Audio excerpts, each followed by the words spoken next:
अस्सलाम वालेकुम व्यूअर्स, आप देख रहे हैं मेरा यूट्यूब चैनल एम के स्पोर्ट्स और मैं हूं आपके साथ मोहम्मद काशिफ सजाद।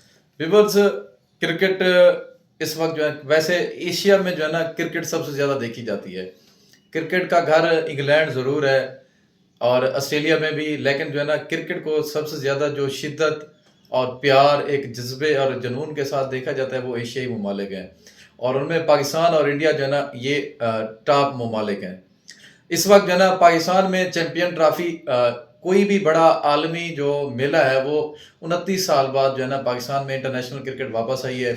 1996 में आखिरी मरतबा आलमी कप हुआ था, उसके बाद जो है ना अब 2025 में चैंपियन ट्रॉफी पाकिस्तान के खाते में आई है।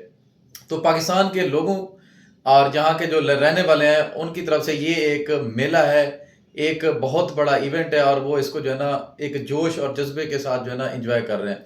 हमारे साथ मौजूद हैं कोटेदू के कालम निगार हैं और एक मैं नाज सहाफ़ी हैं रिजवान ज़फ़र गुरबानी, जो कि ख़बरें अखबार और उनमें जो है ना ग्राउंड ज़ीरो के नाम से इनके कालम भी छपते रहते हैं। आज जो है ना उनसे हम पाकिस्तान क्रिकेट टीम के हवाले से कुछ बातें करते हैं। मौजूदा जो इस वक्त पाकिस्तान की क्रिकेट है इसके ऊपर कुछ बातें करेंगे। अस्सलाम वालेकुम। वालेकुम सलाम। कैसे हैं? अल्हम्दुलिल्लाह। अच्छा, सबसे पहले तो यह है कि जो है ना आपका बहुत बहुत शुक्रिया, आपने टाइम दिया, हमारे साथ बैठे हैं। आपकी तो मोहब्बत। ये पाकिस्तान जो मौजूदा इस वक्त करंट टीम है, जी। इसको आप किस नज़र से देख रहे हैं? यानी कि जो पिछली अदवार में टीमें थी उनसे हट के आप जो करंट टीम है इसको किस नज़र से देख रहे हैं? अच्छा देखें, हम हैं 90 की दहाई के लोग। अगर मैं पर्सनल अपनी ज़ाती एक्सपीरियंस की बात करूं तो हमने सुना था कि जी इमरान खान एक अच्छे एग्रेसिव कैप्टन आए थे पाकिस्तान टीम में और उन्होंने 92 वाला वर्ल्ड कप जितवाया था पाकिस्तान को। एक अच्छे कैप्टन थे, अग्रेसिव कैप्टन थे और उन्होंने वर्ल्ड कप जितवाया था 92 वाला पाकिस्तान को। लेकिन जब हमने क्रिकेट देखना शुरू की थी तब वसीम और वकार की जोड़ी होती थी और जो क्रिकेट थी, हम बच्चे थे, जाहिर सी बात है, जैसे आपने बताया कि इंडिया और पाकिस्तान में क्रिकेट को रगों में खून में हमारे जो शामिल है क्रिकेट, तो अच्छी लगती थी हमें टीम। शाहिद अफरीदी इंटर होते हैं हमारी टीम में और उन्होंने आके बैटिंग का जो है ना नजरिया सारा चेंज कर दिया था। तो जब तक शाहिद अफरीदी रहे हैं हम मैच देखा करते थे। बीच में स्कैंडल आए हैं जो उसके बाद जो मामलात हुए हैं कि नीचे ही गई है हमारी टीम, तो मैच देखना मैं खत्म कर चुका था। अब जो हमारी ये नई टीम आई है, इन्होंने एक नए वलवला और जुनून पैदा किया है और मेरे जैसे कितने ही लाखों अफराद को दोबारा क्रिकेट की तरफ जोड़ा है। मैं इस टीम को बहुत अच्छा टीम समझता हूँ, ख़ुसूसन जो हमारे नौजवान खिलाड़ी हैं जैसे बाबर आजम और रिजवान हो गया, तो ये इनका बड़ा किरदार है जो रूठ चुके थे शायकीन क्रिकेट से, उनको वापस लाने में। अच्छा, ये अब आप जो है ना दिफाई चैंपियन है चैंपियन ट्रॉफी के और चैंपियन ट्रॉफी का मेला भी पाकिस्तान में लगा हुआ है। तो पाकिस्तान क्रिकेट टीम ने अपना पहला मैच जो ओपनिंग मैच था न्यूजीलैंड के खिलाफ उसमें कोई अच्छी कारकर्दगी नहीं दिखाई और मैच भी हार गए हैं। इसके ऊपर जो है ना शायकीन भी बड़े नाराज हैं। कुछ ने जो है ना ये कहा कि सिलेक्शन खराब है और सबसे ज्यादा जो इस वक्त पाकिस्तान में जिसको ट्रोल किया जा रहा है वो है बाबर आजम। आप इस चीज के ऊपर क्या देख रहे हैं? देखिए, बाबर आजम हमारा वर्ल्ड क्लास प्लेयर है। एक आईसीसी जो है वो पागल तो है नहीं कि आम से खिलाड़ी को इतना बड़ा यानी प्रोटोकॉल देना शुरू कर दे। वो नंबर 1 बैटर रहा है। उसके अलावा जो है इस वक्त भी नंबर टू हाँ, के ऊपर है। शुभमन गिल ने उसको क्रॉस किया जी। दुनिया का नंबर 2 का जो बैट्समैन है वो पूरी दुनिया उसको अच्छा बैट्समैन मानती है, लेकिन हम पाकिस्तानी जो है हमें वो जो है ना आंखों में खटकता है और चुभता है। बाबर आजम, मैं इस पूरी जो सिलेक्शन की आपने बात की, इस पूरी टीम में अगर मेरा किसी पे सवाल बनता है तो खुशदिल शाह के ऊपर मैं सवाल उठाना मतलब पसंद करूंगा कि ये मुझे नहीं लगता कि इनकी सिलेक्शन बनती थी। खुशदिल शाह ने तो पिछला जो मैच था न्यूजीलैंड के खिलाफ उसमें परफॉर्मेंस दी है और एक अच्छी परफॉर्म किया। खुशदिल शाह के ऊपर कुछ ज्यादा मेरे ख्याल से जो है ना इसके ऊपर सवाल नहीं बनना चाहिए। नहीं, मैं अपनी जाती उसकी तरह इनकी ना बैटिंग को ऐसा लेवल की है ना इनकी फील्डिंग। आपने देखी होगी जो मैच हारा है पाकिस्तान, उसमें फील्डिंग में भी इसमें इसकी सारी सामने आ गई थी। बॉलिंग भी ऐसा भी इतनी अच्छी नहीं करा था। तो एक अच्छा जो ऑलराउंडर इसके मुतबादिल वो शामिल किया जा सकता था। ये मेरी खैर जाती राय, आप ज्यादा बेहतर समझती हैं क्योंकि आप ज्यादा देखती भी हैं और आप चैनल भी चला नहीं, वो आपकी बात ठीक है। इसमें जो है ना एक अच्छा ऑप्शन था पाकिस्तान के पास, वो शादाब की सूरत में भी था और इसके अलावा जो ना अगर आपने इसको खुशदिल शाह को फिनिशर के तौर पर रखा है तो इसमें आपके पास मोहम्मद आसिफ भी थे। लेकिन टीम मैनेजमेंट ने जो कॉम्बिनेशन बनाया है उसमें जो सबसे ज्यादा एतराजात आ रहे हैं, सवालात उठ रहे हैं कि पाकिस्तान ने अपना कोई ओपनर भी नहीं रखा उसमें, यानी पाकिस्तान क्रिकेट टीम एक ओपनर के साथ मैच खेल रही है। परसों फखर जमान के साथ जो ज्यादती की गई, मेरे ख्याल से ये फखर के साथ ज्यादती है कि आपका एक प्लेयर जो इंजर्ड हो चुका है मैच की दूसरी बॉल में, आपने उसको जो है ना, ये बेवकूफ आदमी था जिसने फखर जमान को जो है ना नंबर 4 के ऊपर भेज दिया, आप जाएं वहां पर जाकर खेलें। बिल्कुल सही कह रहे हैं, मैं आपकी इस बात से एग्री करता हूँ। ये फखर जमान के साथ ज्यादती है, जैसे लगता है जैसे इसे टारगेट किया गया हो। अब देखें इसमें जो अगला मैच है, अहम मैच है, उसमें फखर जमान नहीं है इसी। अब आप ये देखें कि फखर जमान जो है ना इंजर्ड हो चुके थे। अब होना तो ये चाहिए था कि जना जैसे 10 ओवर के बाद फखर जमान आ गए, फखर जमान अब 40 ओवर खेलने वाले नहीं थे, बिल्कुल सही है। वो उनकी जो पोजीशन थी उनको या तो आप जो ना फिनिशर के तौर पर इस्तेमाल करते, 7वें 8वें नंबर पे भेजते। यहाँ पर जो जगह बनती थी वो बनती थी आगा सुलेमान की। आपने आगा सुलेमान को भेजना था, कोइजल शाह थे, तैयब था, यानी इनको भेजना था ताकि जो है ना वो एक इनिंग्स को बिल्ड कर सके। और इसका सारे का सारा प्रेशर जो पड़ा है वो बाबर आजम के ऊपर पड़ा है, और यहाँ बाबर आजम के साथ जो ज्यादती कर रहा है वो आकिब जावेद है। अच्छा, अब ये मुझे नहीं समझ आ रही कि इसमें ज्यादती बाबर आजम के साथ आकिब जावेद कर रहा है, रिजवान कर रहा है या कोच कर रहा है, कि ये किसका डिसीजन था कि यहाँ पे भेजा जाए। और दूसरा, आपके इलाके में देखता रहता हूँ, आपने एक अहम पॉइंट की तरफ इशारा किया था कि बाबर की जगह ओपनिंग में बनती नहीं है, इसको 1 डाउन या 2 डाउन खिलाया जाए, तो तीसरे नंबर पे इसकी पोजीशन बनती है। बाबर के जो स्टैट्स हैं उसमें अगर आप देखें, बाबर की ओडीआई में 19 सेंचुरी हैं, और वो सारी की सारी जो सेंचुरियां हैं वो है नंबर 3 के ऊपर, और वहां पर उसकी जो एवरेज बनती है वो 58 बनती है। अच्छा। नंबर 3 के ऊपर बाबर आजम की एवरेज है 58। अब ओपनिंग स्लॉट में उसकी एवरेज बन रही है 18 से 19। अब देखें कि नंबर 4 के ऊपर भी बाबर आजम खेला हुआ है। मुझे याद है जब 2015 के बाद हम इंग्लैंड के टूर पे गए थे, तो वहां पर बाबर आजम ने जो ना अच्छी परफॉर्मेंसेस दी थी, और बाबर आजम जो है नंबर 4-5 के ऊपर भी खेला हुआ है, वहां पर भी उसकी कुछ ज्यादा अच्छी पोजीशन नहीं बनती। अच्छा, आप मुझे ये बताएं, बाबर आजम जब बतौर कप्तान था तब वो अपने लिए कौन सी पोजीशन रखा करता था? ओपनर था या? बाबर आजम तो शुरू से ही जब से जो है ना पाकिस्तान, ये यूनुस खान या ये वाफीज, इन्होंने जो है ना बाबर आजम के लिए जगह छोड़ी थी, और ये बाबर आजम तब से ही 1 डाउन पोजीशन के ऊपर खेल रहा है 2017 से, और तब से अब तक ये 1 डाउन पोजीशन के ऊपर ही खेलता रहा है। ये अब ये कप्तान में भी जब खिलाड़ी भी रहा है, ये 1 डाउन पोजीशन के ऊपर ही रहा है। तो अब ये मुझे समझ नहीं आती, ये किसका डिसीजन है? ये मोहम्मद रिजवान का है, कोच का है, या मैनेजमेंट का है, कि उसको जो है ना, ये तो जानबूझ के अपने स्टार प्लेयर को खराब करने वाली बात है। ये जो है ना आकिब जावेद साहब, क्योंकि जो है ना कोच बनने से पहले वो हाथ धो के पीछे लगे हुए थे, जैसे आजकल अहमद शहजाद लगे हुए हैं बाबर आजम के, वो हाथ धो के पीछे लगे हुए थे। वो तब भी ये कहते थे कि जो ना बाबर आजम की टीम में जगह नहीं बनती। अब वो ये चाहते हैं कि जो ना किसी, अब पाकिस्तान में जो एक चीज है ना वो ये है कि हमसे बड़ा कोई खिलाड़ी ना हो।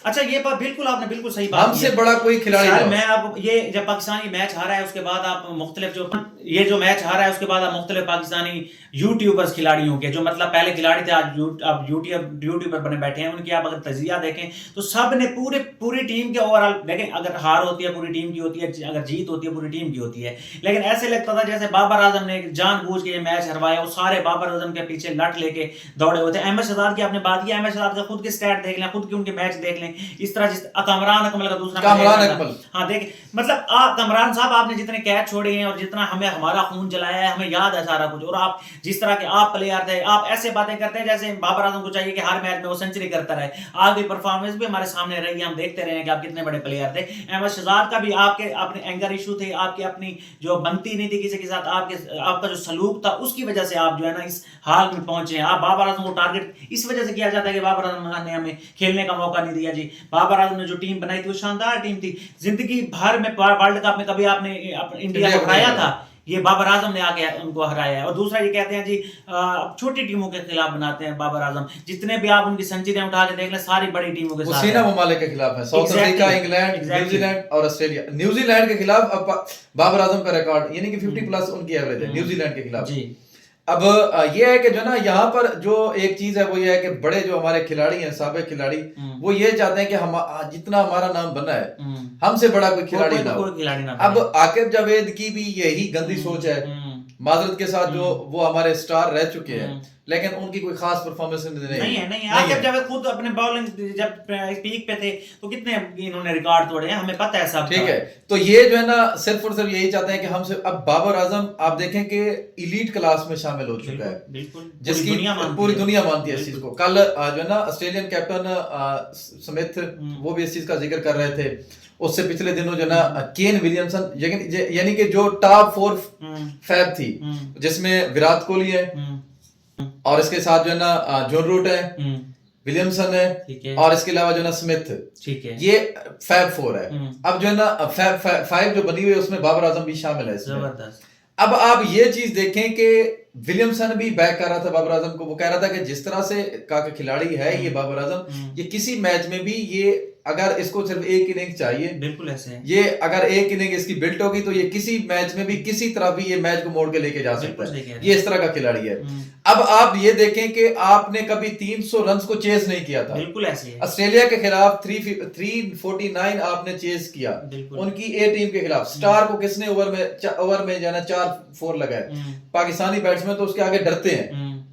तो ये सिर्फ और सिर्फ आकिब जावेद है या जो भी जितने बड़े खिलाड़ी हैं, वसीम अकरम को देखें, वो भी जो है ना बाबर, मुझे समझ नहीं आती वसीम अकरम को जो है ना, ये हमारी जो यंग जनरेशन है वो बड़ी फॉलो करती है, वो भी बाबर आजम के पीछे पड़े हुए हैं, वो भी ये नहीं चाहते। अब यहाँ पर यही मसला है कि हमसे बड़ा कोई खिलाड़ी ना हो, हमसे बड़ा कोई नाम ना। असल में मैं आपको ये बात बताऊं, ये सारे डरे हुए हैं, ये इनको लगता है कि ये जो इतना इंटरनेशनल आइकन बन रहा है बाबर, ये क्यों बन रहा है। मतलब देखें, इंडिया है अपना, विराट अगर परफॉर्म करे ना करे, इंडिया उनको बैक करता है, उनको ओन करता है। यहाँ पे हमारे पाकिस्तानी क्या करते हैं जी, इतने डरे हुए हैं, ये क्या चाहते हैं कि विराट के साथ उनका जी मवाजना भी ना किया जाए। हालांकि मेरे नजदीक विराट से ज्यादा बड़ा खिलाड़ी है बाबर आजम, अगर बैक किया जाए। देखें विराट कोहली जो है ना, अब देखें विराट कोहली के साथ शर्मा है टीम में, ठीक है, अच्छा उसके साथ शुभमन गिल है, ठीक है, उसके साथ जो है ना विराट कोहली खुद है और जो है ना केएल राहुल है।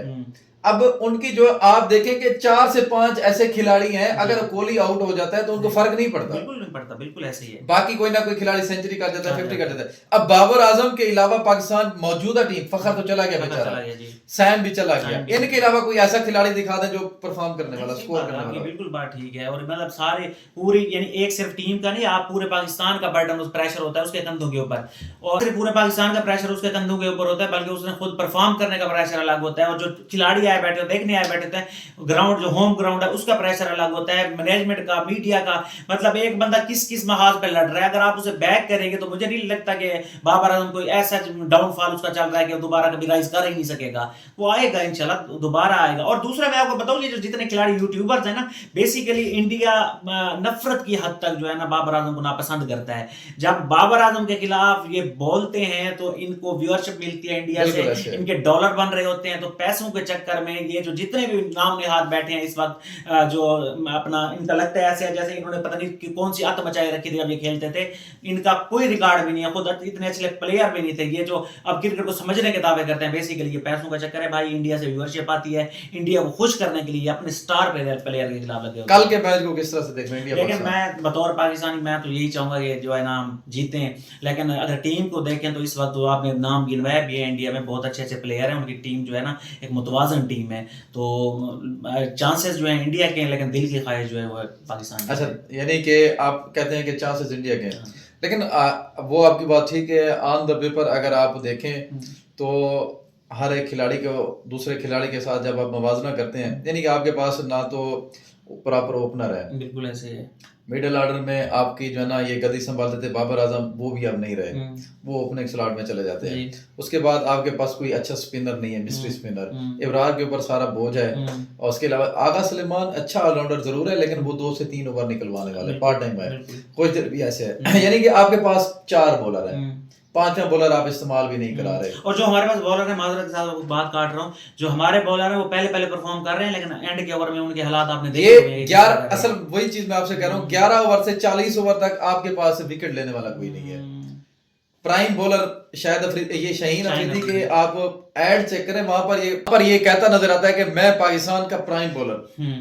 अब ये प्राइम बॉलर, इसकी कोई एक परफॉर्मेंस नहीं है सिवाय 2021 वाले मैच में इसमें 2 विकेट्स ली थी। वो ठीक है परफॉर्मेंस है, लेकिन उसके बाद 152 तो बाबर आजम ने चेज किया था। अच्छा, ये बात आपकी बिल्कुल ठीक है, लेकिन मैं जिस तरह बाबर आजम को हम सपोर्ट कर रहे हैं, मेरा ख्याल है कि शाहीन वाकई इस वक्त हमारा, इस वक्त जो मौजूदा खिलाड़ी उनमें प्राइम का है बॉलर, हमें इसको बैक करना चाहिए। और आप उसके स्टैट उठा के देखें, जो पहले जो ओवर कराता है, ये डेथ ओवर होते हैं इसके, हमेशा इसने जो विकेट्स लिए हैं वो पहले या दूसरे ओवर में इसने लाजमी विकेट निकाली है। वो आपकी बात है, लेकिन डेथ ओवर में तो ये पाकिस्तान क्रिकेट टीम को डेथ मकाम पे लेके जा रहा बिल्कुल है। सही है, ये आपकी बात बिल्कुल, मैं इसी वजह से कह भी रहा था कि एंड के जो है ना, टेल के हमारे पास कोई असल बॉलर अच्छे नहीं है, टेल बॉलर नहीं है। दूसरा जो है ना, इस आपको अपना रवैया तब्दील करना पड़ेंगे। अब देखें पिछले मैच में आप बाउंड्री लगा, आपको बाउंड्री लगी है ये शाहीन को, कप्तान आपको समझाने के लिए कह रहा है, आप उसका उस वहां पर रवैया देखें, कप्तान के साथ बदतमीजी पे उतर है। बिल्कुल ऐसे, तो ये वाली चीजें नहीं होनी चाहिए।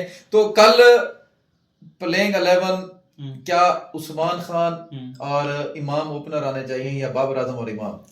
उस्मान और इमाम मेरे ख्याल में ओपन करें, और जो है ना वन डाउन होना चाहिए, बाबर आजम को वन डाउन होना चाहिए, ठीक है। और इसके अलावा जो ना पाकिस्तान को बैटिंग करनी चाहिए, बॉलिंग करनी चाहिए? अब बॉलिंग वाला आपने देख लिया कि टॉस जीत के जैसे बॉलिंग की उन्होंने, उसका क्या नतीजा निकला मेरे। और वैसे भी पाकिस्तान जो है ना, चेजिंग के मामला में थोड़ा गड़बड़ा जाता है, तो अगर बैटिंग पहले कर ले तो पाकिस्तान को बैटिंग करके 300 रन कर लेने चाहिए, 300 प्लस, तो उसके बाद पाकिस्तान की बॉलिंग में दोबारा जान आ जाती है। ये चीज एक मैंने ये बिल्कुल, ये इनकी बात, काशिफ की बात बिल्कुल ठीक है कि जब भी आप देखें कि हमारे पास कुछ अच्छे रन्स हों, हमारे बैट्समैन अगर बना ली हूं, तो उसके बाद जो हमारे बॉलर हैं वो फाइट करते हैं, और दूसरी मर्तबा ये फाइट जरूर करते हैं, चाहे स्कोर कम हो या ज्यादा हो, फाइट बिल्कुल। जो पिछला मैच हम इंडिया से हारे से, उसमें देख लें आप, मतलब थोड़े से रन थे, लेकिन उसमें भी उन्होंने अच्छी खासी फाइट की थी। तो मेरा ख्याल है कि वैसे देखा जाए, देखें पाकिस्तानी क्रिकेट का पूरी दुनिया के जितने भी माहिरीन है वो कहते हैं कि हर टीम का तजिया किया जा सकता है, लेकिन अगर पाकिस्तानी टीम करने पे है तो कुछ भी कर सकती है।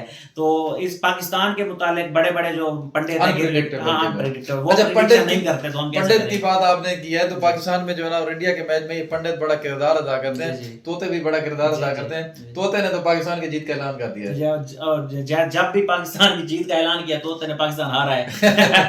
तो मैं देखिए उम्मीद है, होपफुल हैं, दुआगो हैं, इंशाल्लाह पाकिस्तान अगर करेगा, मेहनत करेगा, टीम वर्क करेगा, तो इंशाल्लाह जीत भी सकते हैं, ऐसा नहीं है ऑन पेपर, लेकिन मेरे ख्याल में इंडिया इस वक्त मजबूत नजर, लेकिन मैं पाकिस्तान के साथ हूँ, मैं भी हूँ पाकिस्तान के और ऑन पेपर आप ठीक कह रहे हैं, लेकिन जो है ना, कल का मैच पाकिस्तान जीतेगा इंशाल्लाह। कल का मैच पाकिस्तान जीतेगा, क्योंकि दुबई की पिचेस जो है फास्ट बॉलर्स को बड़ा सपोर्ट करती हैं, और इंडियन टीम को इस वक्त जो सबसे ज्यादा खतरा महसूस हो रहा है बॉलिंग में, वो नसीम शाह, अबरार अहमद और हारिस रऊफ। चलिए देखें, वैसे ये भी इंडियन मतलब टीम को एक है बेनिफिट हासिल है कि एक ही वेन्यू पे बैठी है, ना उन्हें सफ़र करना है, ना उनको फटीग होनी है, ना उनकी कंडीशन चेंज होनी है। तो वो उनका ये देखें, हमारे पाकिस्तान या जितनी भी टीमें इंडिया के साथ खेलेंगी, सफ़र करके जाएंगी, सफ़र का ये जेट लैग होता है, वो होता है, फटीग होती है, उसके बाद जो है ना वो वहीं पर बैठे हैं, पिच भी उनकी मर्जी की अगर वो देखें तो एक ही कंडीशन की होगी। तो इंडिया को ये भी एक बर्तरी हासिल है, देखा जाए तो। पाकिस्तान को दुबई में ज्यादा बर्तरी इसलिए भी हासिल है क्योंकि दुबई पाकिस्तान का होम ग्राउंड है। जी देखें, हम उम्मीद तो है। बहरहाल मैं पाकिस्तान के साथ जा रहा हूँ, और मैं भी पाकिस्तान के साथ जा रहा हूँ। और देखें, जब पाकिस्तान ये मैच ऑन पेपर, मैं अभी भी कह रहा हूँ कि इंडिया फेवरेट है। मैच के बाद काशिफ और मैं दोबारा हाजिर होंगे, और तब इस पे बात करेंगे, हाँ जी ऑन पेपर जो था वो हुआ है, या जो पाकिस्तानी टीम है उसने वो कुदरत का निजाम देखते हैं जी क्या करता है। शुक्रिया, थैंक यू सो मच।